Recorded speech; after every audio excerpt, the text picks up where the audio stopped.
My Mixit. I'm the Early Child Education Policy Director at Children First, and we are part of the Kids Campaign, which is a coalition of over 80 child-serving organizations here in Philadelphia. And our main agenda is to make sure that kids are front and center during this mayoral campaign and that the next mayor has a policy agenda that puts kids first. So thank you for joining us today, Rebecca. Just a couple of housekeeping things. If you are not speaking, if you could please keep the mute on so that we can have a clear conversation. And we have people monitoring the chat, and so they will mute you if there's like other sounds going on. We are recording this too for folks that can't attend with us today. So this is a Ask Me Anything session with Rebecca Rhynhart. We know that the primary is right around the corner, and a recent poll showed that there was a 5-way tie between the front runners, with 20% of voters still undecided. That's right. So, some of those undecided voters might be with us here today.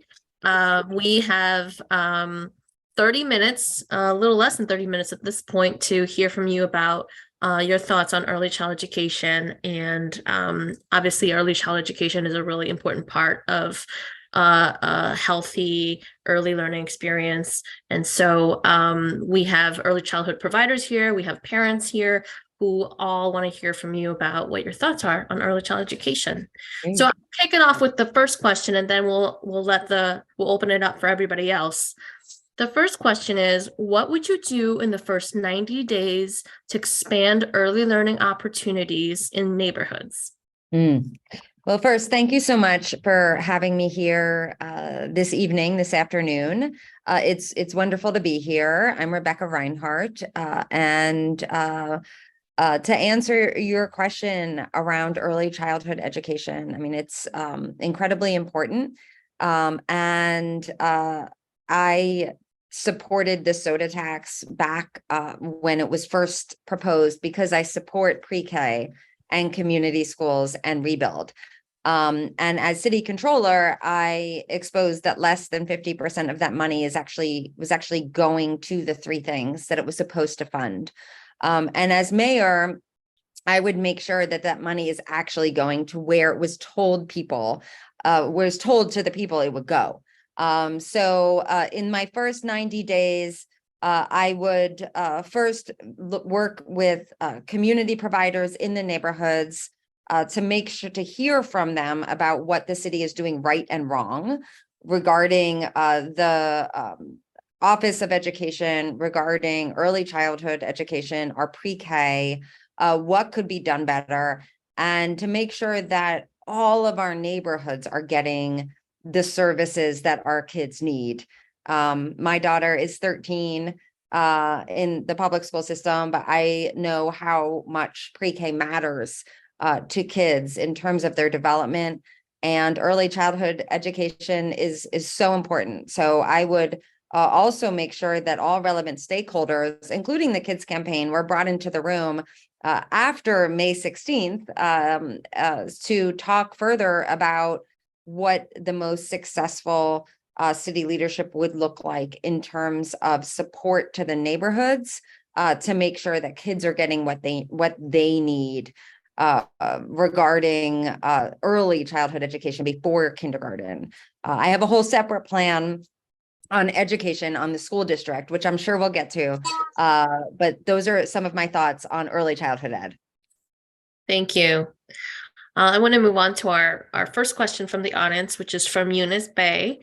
She asks, how would you implement an equitable early childhood system in Philadelphia, not just for childcare slots, not just for children who are receiving it, but also pay parity for early childhood educators?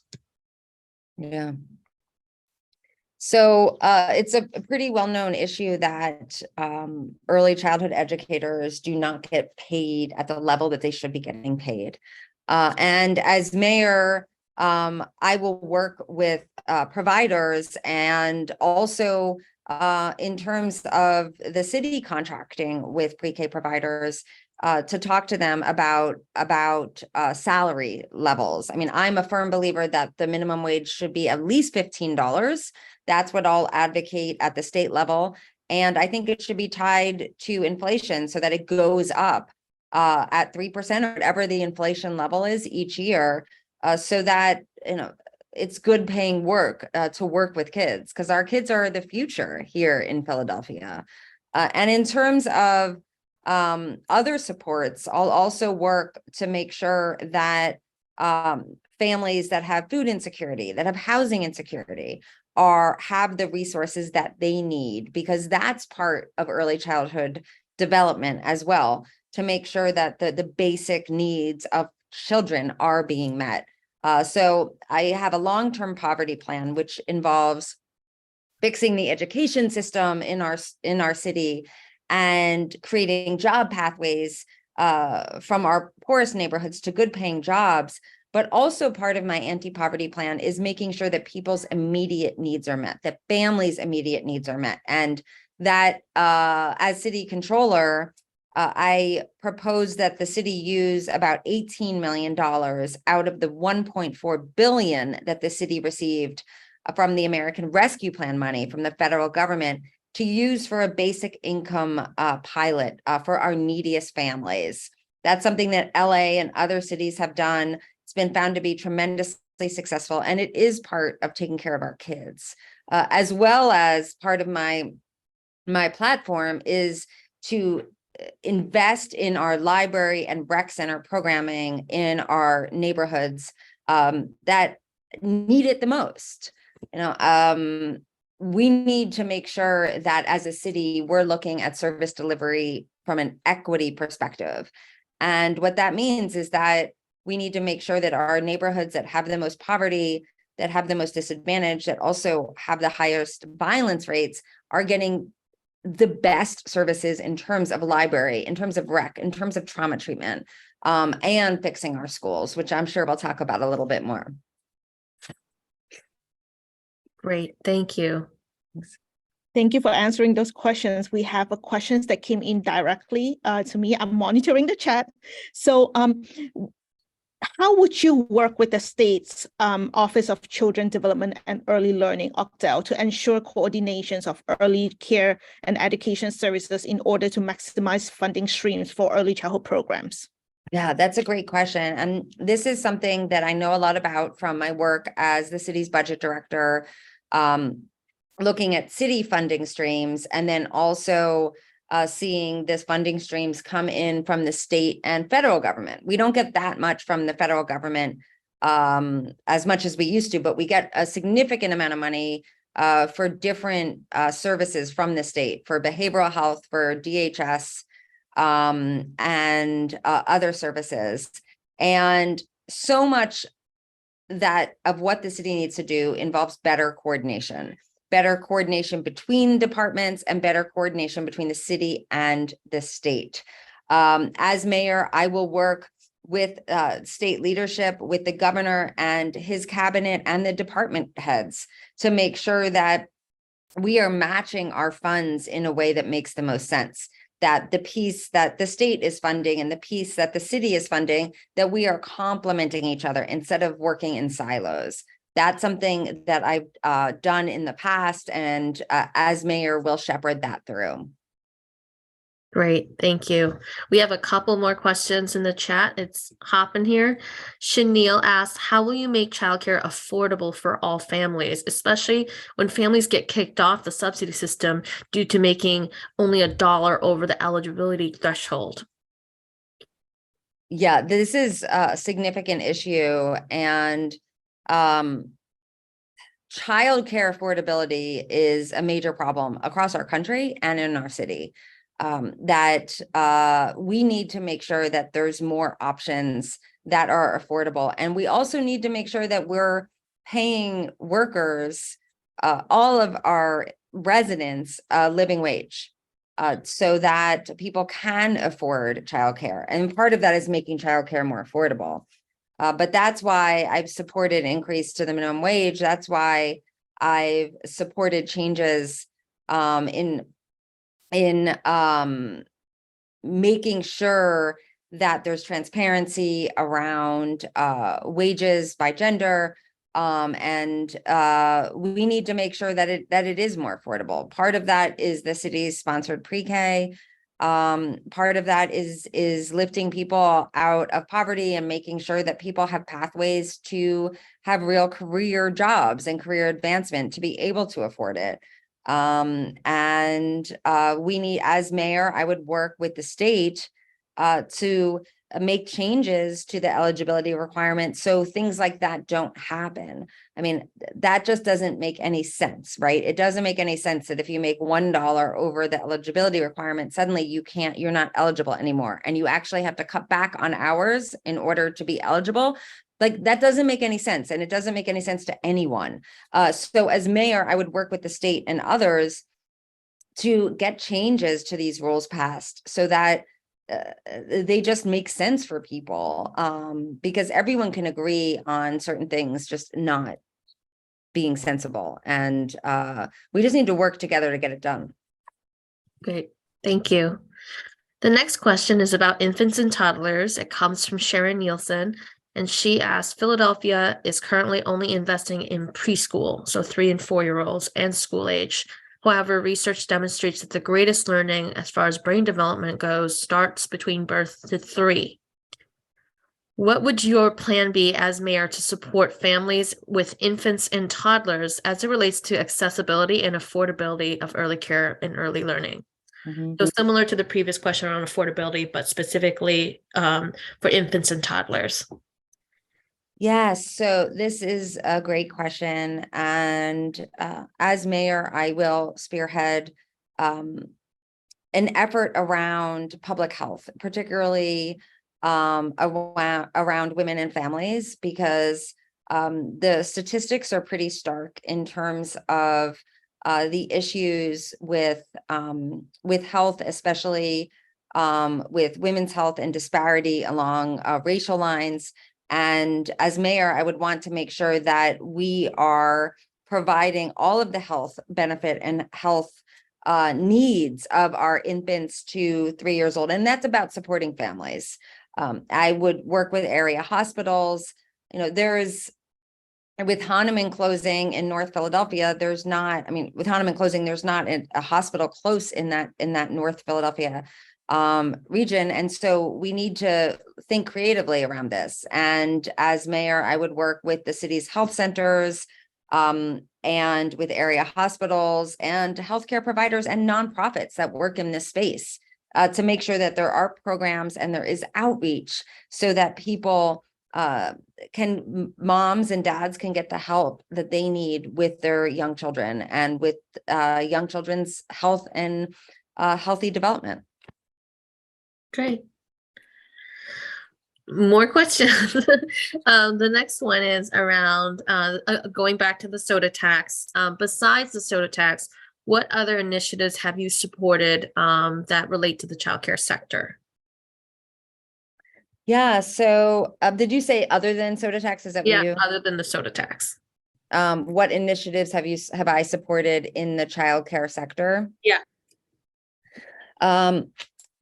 Well, a lot of my initiatives and plans as mayor involve supporting families, and supporting families is related to children's health and also related to affordability. So childcare, the issues with childcare and being able to afford the childcare, and also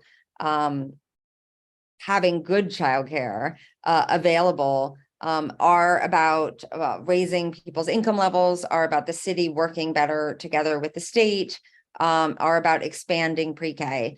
And those are all things that I care deeply about as a mom, as a resident of our city, and as a leader in our city. And my work in the city involving auditing the departments, I've noticed and called out issues, and would continue to work towards this to fix things in our city. And I would like to work with the kids campaign further to understand the issues as you see them, and how the city could be a better leader and partner from your perspective for families across our city.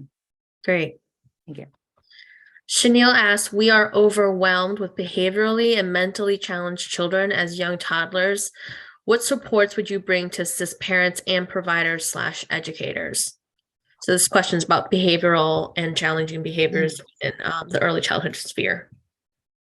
So the city of Philadelphia spends $1 billion a year on behavioral health services. That's addiction and mental health support.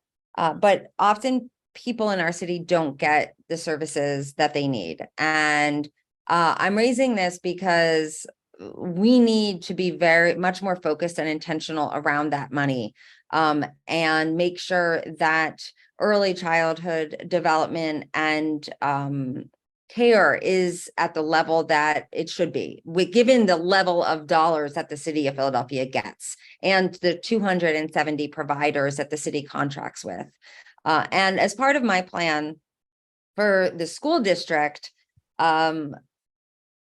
I plan to align city services with the school district. So, for example, if a school, every school should have a nurse, a social worker, and a therapist, in my view. And if a school does not have, for example, a therapist, then the city's behavioral health department should provide access through the city resources. And that's the type of coordination that I will lead as mayor, that we need to look at the city resources together with the school district to make sure our kids are getting what they need.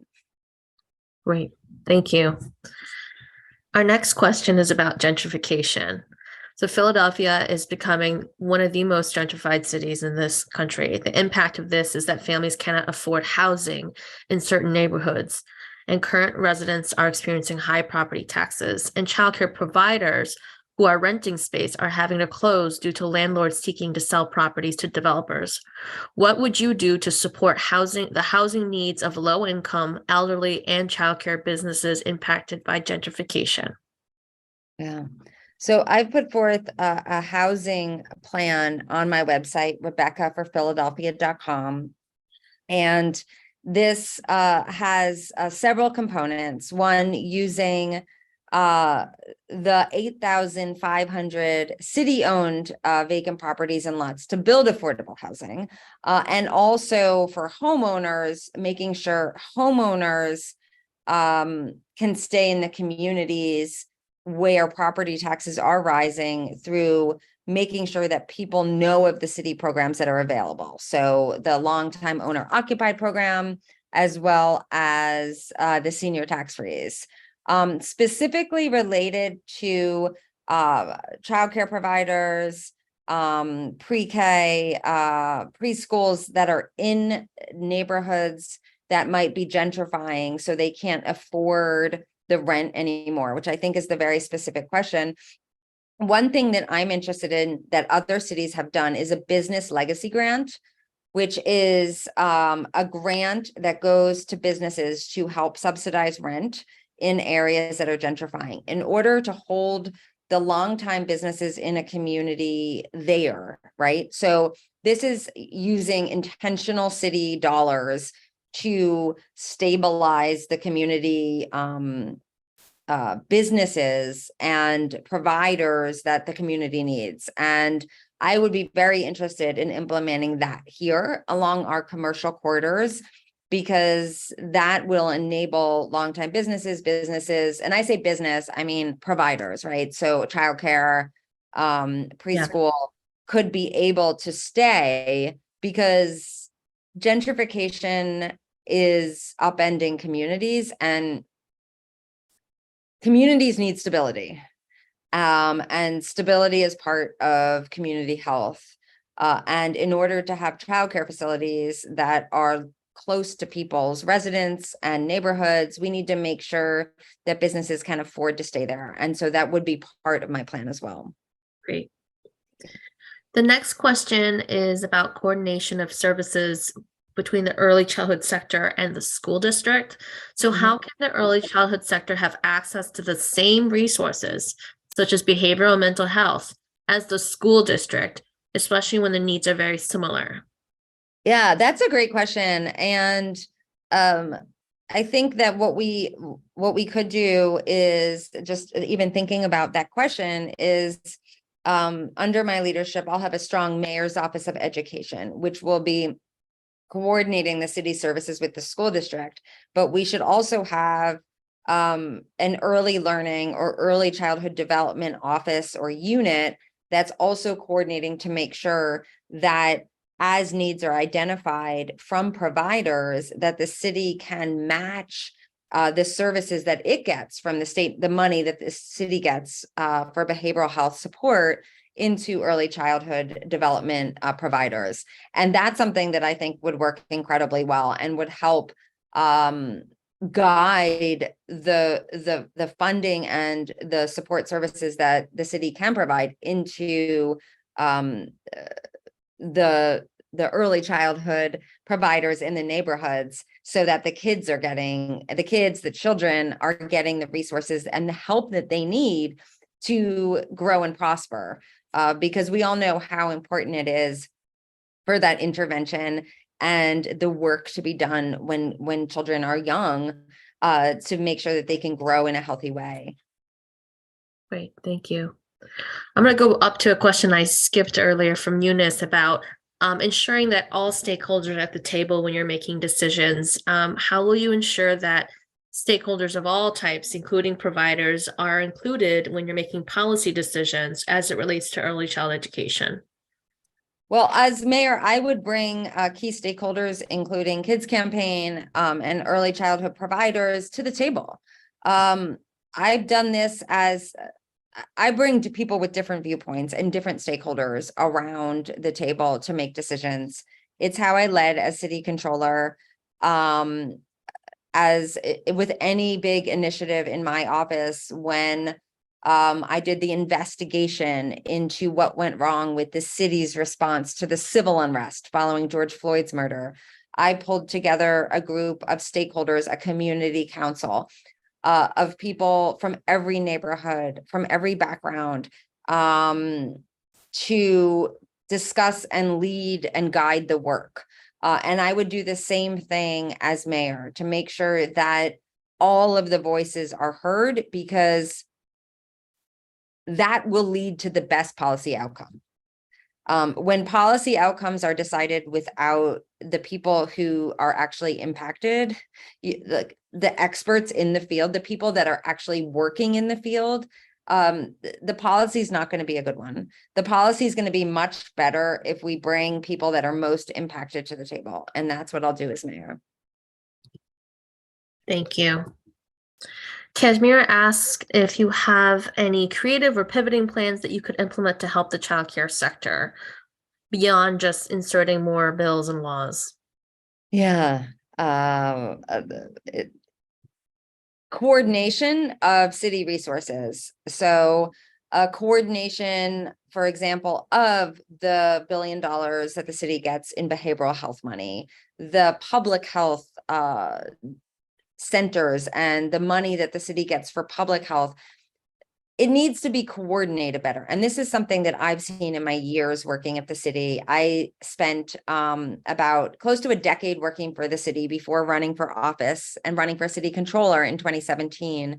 I was the budget director for 5 years. I had other roles. And one thing I saw is a real lack of coordination between city departments.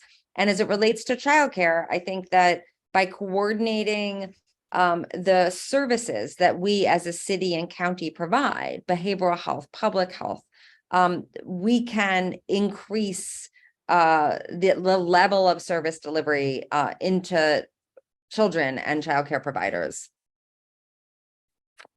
Great, thank you. We're almost at time. So I want to give you a little time to wrap up and say a few words before we call it a night. Well, I just want to say thank you so much for the opportunity to address all of you here, and to thank you for the work that Kids Campaign has done.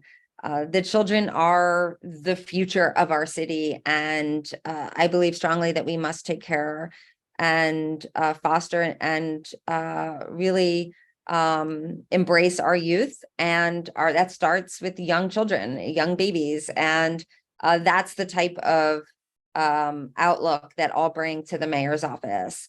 I am the most experienced candidate running for mayor in terms of my city executive experience.